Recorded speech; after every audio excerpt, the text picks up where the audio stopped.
Honorable Sri Rayega Krishnaiya. Honorable Rayega Krishnaiya, please.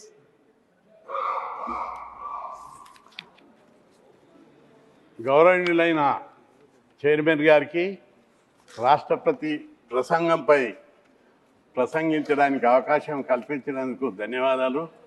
అయితే రాష్ట్రపతి ప్రసంగం లోపల అన్ని విషయాలు అన్ని కోణాలలో ఉన్నప్పటికీ ఈ దేశంలో మెజార్టీ ప్రజలైనటువంటి ఓబీసీలకు 56% జనాభా కలిగినటువంటి ఓబీసీలకు 76 సంవత్సరాల స్వతంత్రం తర్వాత కూడా వాళ్లకు సరి అయిన న్యాయం జరగడం లేదు. విద్య, ఉద్యోగాలు, రాజకీయ అన్ని రంగాల లోపల కూడా అన్యాయం జరుగుతుంది. భారతదేశము అభివృద్ధి అంచులకు పోతున్న అగ్రదేశంగా రూపొందడానికి బాటలు వేసిన ఈ దేశంలోని 56% ప్రజలకు మానవ హక్కులు, ప్రజాస్వామ్య హక్కులు, రాజ్యాంగబద్ధమైనటువంటి హక్కులు ఇంతవరకు రాలేదు.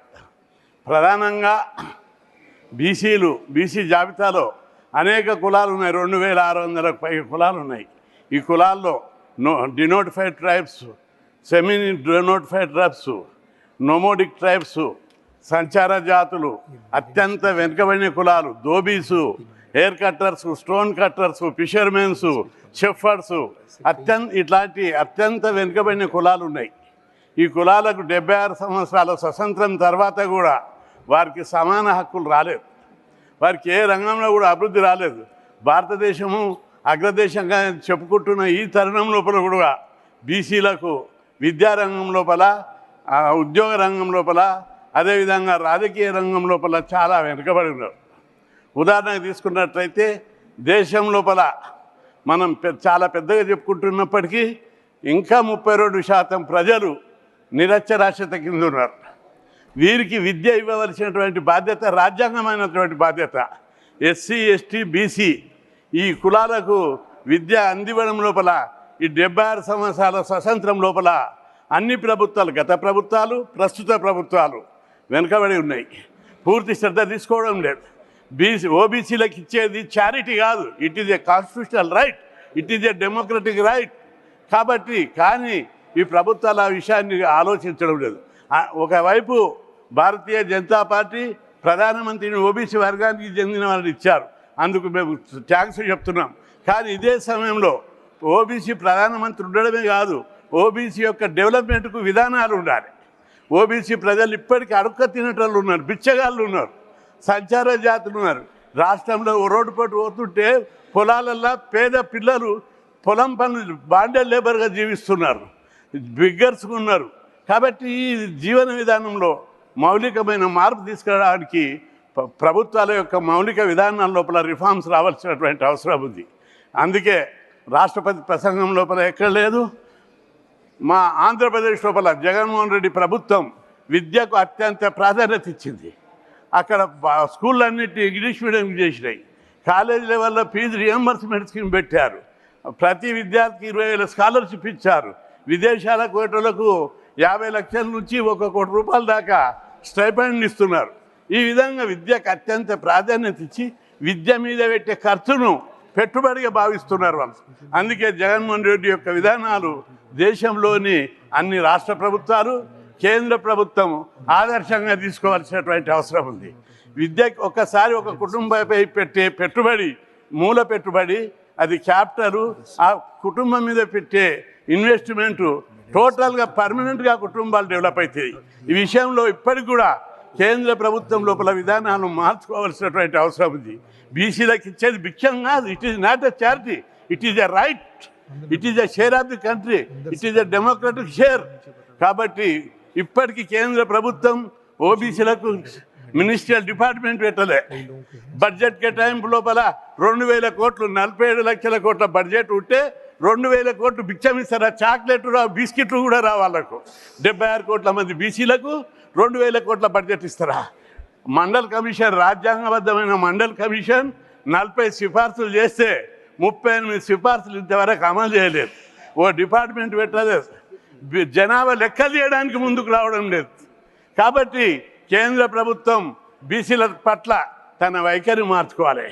బీజేపీ పార్టీ ఒక ఎస్టీని రాష్ట్రపతి చేసింది, ఒక బీసీని ప్రధానమంత్రి చేసింది. కానీ బీసీ ప్రజలకు ఏం చేసిందని మేము ప్రశ్నిస్తున్నాం. మీ విధానాలు ఏంటి? బీసీ ప్రజలు చదువుకోవాలి, బీసీ ప్రజలకు అధికారంలో వాటా కావాలి, బీసీ ప్రజలకు అన్ని రంగాల్లో విద్యా ఉద్యోగ ఆర్థిక రంగాల లోపల విధానాల లోపల మార్పు తీసుకురావాల్సిన అవసరం ఉంది. మన దేశం యొక్క సంస్కృతి ఏంటిది? సర్వే జన సుఖినో భవంతు.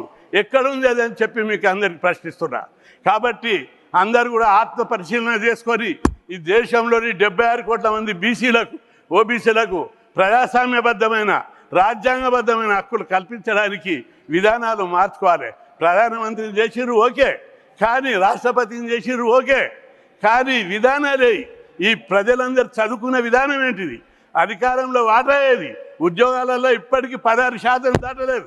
మండల్ కమిషన్ అమలు చేయబట్టి 35 ఏళ్ళు అయింది.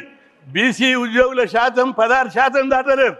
అదేవిధంగా కేంద్రంలో ప్రిన్సిపల్ సెక్రటరీలు దాదాపు 100 మంది ఉన్నారు. ప్రిన్సిపల్ సెక్రటరీలు విధాన నిర్ణయాలు చేసేటోళ్ళు వాళ్ళు. కానీ అందులో ఓబీసీల సంఖ్య ఎంత? 3 మాత్రమే. ఇదే ఈ దేశంలో ఉన్నటువంటి విధానం అని నేను ప్రశ్నిస్తున్నా. కాబట్టి ప్రభుత్వం తన విధానాలు ఓబీసీల పట్ల మార్చుకోవాలి.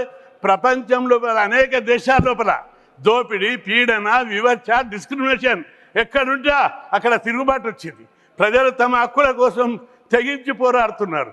చైనా చూసుకో, జపాన్ తీసుకో, రష్యా చూసుకో, ఫ్రెంచ్ తీసుకో, ఏ దేశంలో అయినా ప్రజలు తమ హక్కుల కోసం, తమ అస్తిత్వం కోసం, తమ ఆత్మ గౌరవం కోసం, తమ ఉనికి కోసం తిరుగుబాటు చేశారు.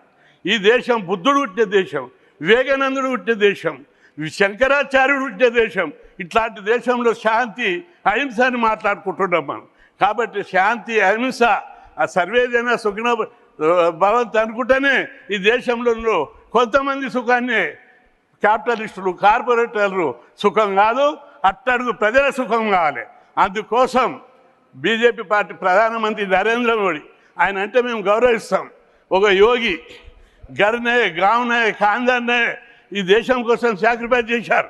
కానీ పేద ప్రజల అభివృద్ధి లేకుండా ఎవరి కోసం ఆ డెడికేషన్ అని చెప్పి నేను అడుగుతున్నా. కాబట్టి వివేకానందుడు పుట్టిన దేశం, బుద్ధుడు పుట్టిన దేశం, అనేక మంది మహానుభావులు పుట్టినటువంటి దేశం. ఈ దేశం కోసం, సర్వ మానవాళి కోసం పరితపించిన ధర్మభూమి లోపల పేద ప్రజలు ఇప్పటికీ నికృష్టమైన పేదరికమైన జీవితం, అర్ధాకలతో ఉండే జీవితం గడుపుతున్నారు. అందులో మెజారిటీ ప్రజలు ఎస్సీ, ఎస్టీ, బీసీలు. వాళ్ళ మౌలికమైన జీవన విధానం లోపల మార్పు రాకపోతే ప్రజల్లో తప్పనిసరి రివోల్ట్ అయ్యేటటువంటి అవకాశాలు ఉంటాయి. ఆ విషయాన్ని ప్రపంచ చరిత్ర మనకు చెప్తున్నది. ఈ విషయాన్ని కేంద్ర ప్రభుత్వం గుర్తించి బీసీలకు రావాల్సిన, ఓబీసీలకు రావాల్సిన హక్కులన్నింటినీ చట్టసభల్లో రిజర్వేషన్లు పెట్టాలి. జనాభా ప్రకారం జనాభా లెక్కలు తీయాలి. కేంద్రంలో మంత్రిత్వ శాఖ పెట్టి స్కాలర్షిప్లు, ఫీజులు, హాస్టళ్ళు, రెసిడెన్షియల్ పాఠశాలలు పెట్టి ఎడ్యుకేషన్ ప్రమోట్ చేయాలి, క్వాలిటీ ఎడ్యుకేషన్. కాబట్టి బేటీ బచావ్ బేటీ పడావ్ కాదు, కైసా పడితే वो लोगों का ఫైనాన్షియల్ అసిస్టెంట్ దియేతో పడితే నైతో కైసా పడితే. కాబట్టి ఈ విధానాల లోపల మార్పు తీసుకురావాలి. ఆలోచన లోపల మార్పు రాకపోతే తప్పనిసరి బీసీలు ఈరోజు దేశవ్యాప్తంగా ఉద్యమం చేస్తున్నారు. మా జనాభా లెక్కలది, మా వాటా మాకు, మా షేర్ మాకు అని అడుగుతున్నారు. కాబట్టి కేంద్ర ప్రభుత్వంలో ఉన్న అనేక మంది మనం వేదభూమి, కర్మభూమి అని మనం చెప్పుకుంటున్నాం.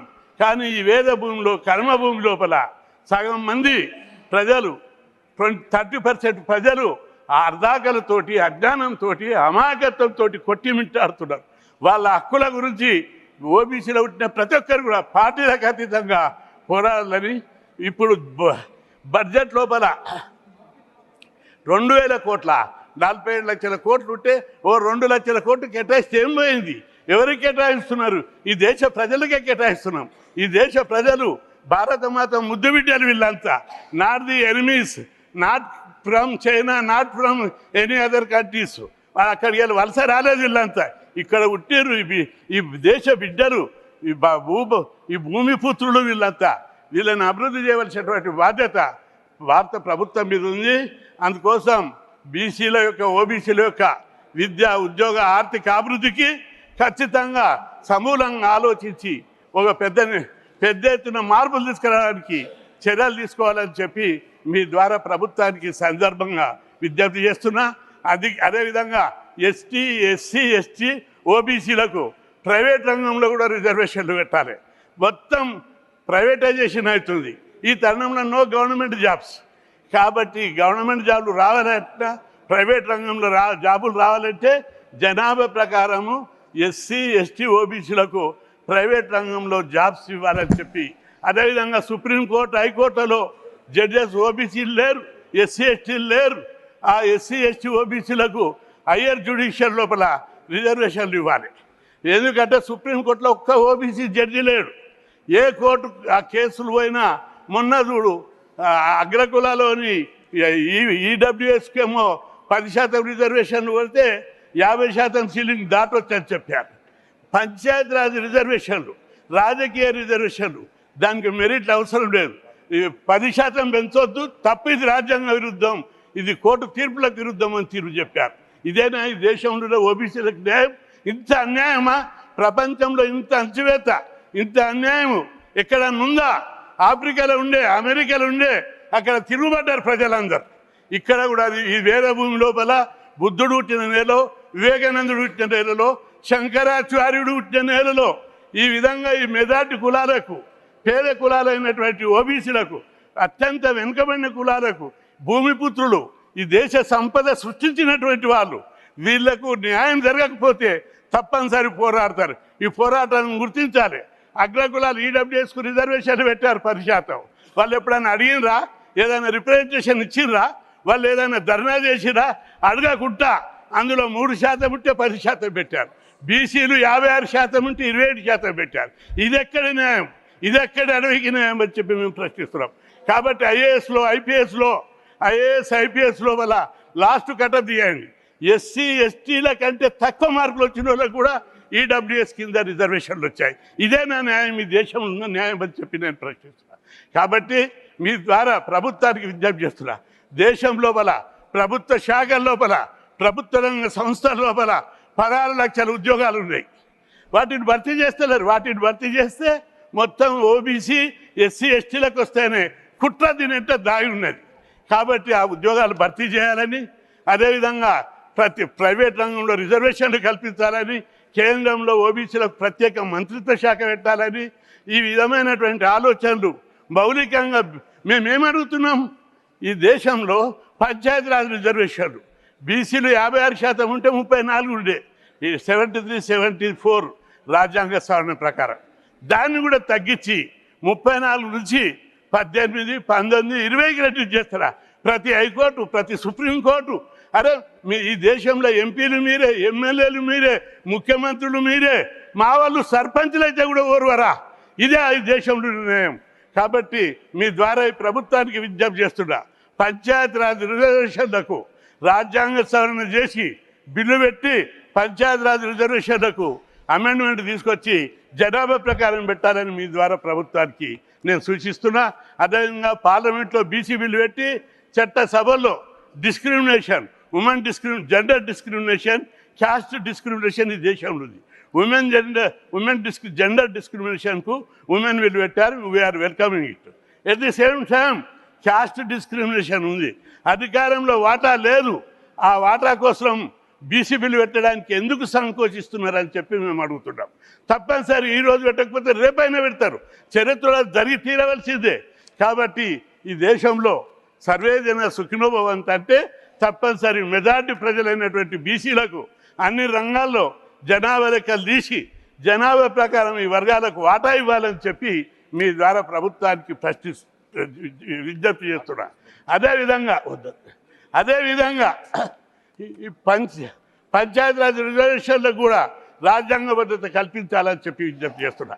ఒక విషయం మీ దృష్టికి తీసుకొస్తున్నా, ఈ దేశంలో ఎంత అన్యాయం ఉంది ఓబీసీల కంటే. అనేక పోరాటాల తర్వాత 10 ఏళ్ల కింద ఐఐఎంలో రిజర్వేషన్లు పెట్టారు. ఐఐఎంలో ఒక దోబి, ఒక షెపర్డు, ఒక స్టోన్ కట్టరు, ఒక బెగ్గర్ కొడుకుకు సీట్ వస్తుంది. బట్ అక్కడ ఎంత ఫీజు ఉంది? 1,80,000 ఫీజు ఉంది. Can A person came from beggar community, came from Dobi community, they are affordable to pay that huge amount of fees. Why the government is not bearing the total fees from these lowest two communities? కాబట్టి ప్రభుత్వం తన విధానాలు మార్చుకోవాలి. ఐఐటీలో సీట్లు ఇచ్చి ఐఐఎంలో సీట్లు ఇచ్చి వాళ్లకు మీరు ఫీజు కట్టకపోతే ఎట్లా చదువుకుంటారని నేను అడుగుతున్నా. కాబట్టి మీ ద్వారా ప్రభుత్వానికి విజ్ఞప్తి చేస్తున్నా, తప్పనిసరి బీసీలకు ఈ దేశంలో డిస్క్రిమినేషన్ జరుగుతుంది, చిన్న చూపు చూస్తున్నారు, సెల్ఫ్ రెస్పెక్ట్ లేదు. కాబట్టి ఈ వర్గాలకు న్యాయం చేయడానికి ప్రభుత్వం తనంత తాను, మీరు ప్రధానమంత్రిని చేసిన వ్యక్తి, రాష్ట్రపతిని చేసిన పార్టీ ఈ చిన్న చిన్న డిమాండ్లు ఎందుకు చేస్తలేదని నేను మిమ్మల్ని ప్రశ్నిస్తున్నా. కాబట్టి ఆత్మశోధన చేసుకొని, ఆత్మ పరిశీలన చేసుకొని, నెగిటివ్గా తీసుకోకుండా పాజిటివ్గా వీళ్ళు కూడా మా తమ్ముళ్ళు, భారతమాత ముద్దు బిడ్డలు, భారతమాత పిల్లలు అని చెప్పి పాజిటివ్ కోణంలో ఆలోచించి ఈ వర్గాలను అభివృద్ధి చేయడానికి, ఈ వర్గాల యొక్క, ఈ కులాల యొక్క శక్తియుక్తులు, మేధాశక్తి, ప్రతిభ భారతదేశ అభివృద్ధికి వినియోగించాలని చెప్పి అందుకోసం తమను ఆలోచించాలని విజ్ఞప్తి చేస్తున్నా. అనేక మంది మేధావులు, అనేక మంది ప్రతిభావంతులు ఈ దేశంలో అవకాశం లేక అమెరికాకు, ఆస్ట్రేలియాకు, కెనడాకు వలస పోతున్నారు. ఈ దేశంలో వాళ్ళని ఉపయోగించుకుంటే వాళ్ళ మేధస్సులు, శక్తియుక్తులు, ఈ పేద కులాల యొక్క శక్తియుక్తులు పదవి పెట్టి ఉపయోగించుకుంటే వాళ్ళకి వెల్ ట్రైన్ చేస్తే ఈ భారతదేశం యొక్క అభివృద్ధి చాలా స్పీడ్గా పెరిగే అవకాశం ఉంటుంది. కాబట్టి మీ ద్వారా ప్రభుత్వాన్ని పేద కులాలను నెగిటివ్ కోణంలో చూడకుండా, కుల కోణంలో ఈర్ష్యాసూయ ద్వేషాలతో చూడకుండా పాజిటివ్గా ఆలోచించి ఈ దేశంలో సమాన ధర్మం, సమాన న్యాయం ఇవ్వాలనే కోణంలో ఆలోచించి బీసీ కులాలకు అన్ని రంగాల్లో వాటా ఇవ్వాలి. ఇది ప్రజాస్వామ్యం. మాకు ఓటేసేటప్పుడు వాటా ఉంటుంది, కేంద్రం చేసి రాష్ట్రాలు చేసి అప్పులలో వాటా ఉంటాయి, అధికారం మీకు ఇవ్వడానికి వాటా ఉంటుంది. మాకు అధికారంలో సంపదలో వాటా ఇవ్వడానికి లేదా? బ్యాంకులో రుణాలు తీసుకున్నారు, 16 లక్షల కోట్ల బ్యాంకు రుణాలను మాఫీ చేశారు. ఈ పేద కులాలైన రైతులకు, పేద కులాల స్వయం ఉపాధి పథకాలకు ఎవరికైనా రైతు రుణాలు వీళ్ళు తీసుకున్న రుణాలు మాఫీ చేశారా? కాబట్టి కేంద్ర ప్రభుత్వం తన టోటల్ దృక్పథాన్ని మార్చుకోవాలి. బీసీలకు సపరేట్ డిపార్ట్మెంట్ పెట్టాలి, అదేవిధంగా బడ్జెట్ కేటాయించాలి, స్కీములు ఎవాల్వ్ చేయాలి, స్కీములు డిజైన్ చేయాలి, వీళ్ళని అన్ని రంగాల్లో డెవలప్ చేయాలి. 76 కోట్ల మంది బీసీలను డెవలప్ చేయకుండా భారతదేశం ఎప్పుడు అగ్రదేశంగా కాదు. కాబట్టి అందరూ అభివృద్ధి చెందితేనే భారతదేశం అగ్రదేశంగా తయారవుతుంది. ఆ దిశగా ఆలోచించాలని, అలాంటి ఆలోచనను భగవంతుడు మీ అందరికి కల్పించాలని కోరుకుంటూ సెలవు తీసుకుంటాను. జై హింద్. थैंक यू रायका कृष्णैया जी. माननीय